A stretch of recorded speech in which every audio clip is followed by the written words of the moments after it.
खान साहब का एवरेज बनता है 5,000 अरब रुपया, पौने 4 सालों में उन्होंने 20,000 अरब रुपए का कर्ज लिया है, हमसे 2.5 गुना ज्यादा कर्ज लिया है, और आपने पावर के महकमे को डिस्ट्रॉय कर दिया। अब आप सोचें कि 1300 अरब रुपए का 1350 अरब रुपए का हुकूमत को पावर सेक्टर में नुकसान हो रहा है।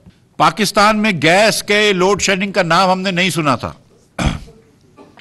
गैस की लोड शेडिंग इमरान खान करके आए, 1300 अरब रुपए का गैस का सर्कुलर डेट छोड़ के गए। आपने लॉन्ग टर्म एलएनजी के मुआहिदों को क्रिमिनलाइज कर दिया।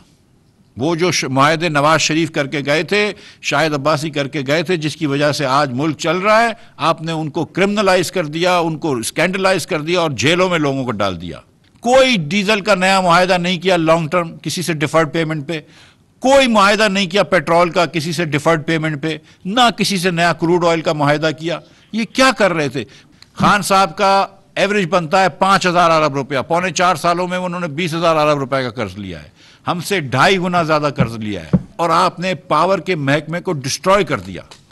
अब आप सोचें कि 1300 अरब रुपए का 1350 अरब रुपए का हुकूमत को पावर सेक्टर में नुकसान हो रहा है। पाकिस्तान में गैस के लोड शेडिंग का नाम हमने नहीं सुना था। गैस की लोड शेडिंग इमरान खान करके आए, 1300 अरब रुपए का गैस का सर्कुलर डेट छोड़ के गए।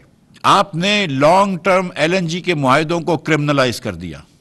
वो जो मुआहिदे नवाज शरीफ करके गए थे, शाहिद अब्बासी करके गए थे, जिसकी वजह से आज मुल्क चल रहा है, आपने उनको क्रिमिनलाइज कर दिया, उनको स्कैंडलाइज कर दिया और जेलों में लोगों को डाल दिया।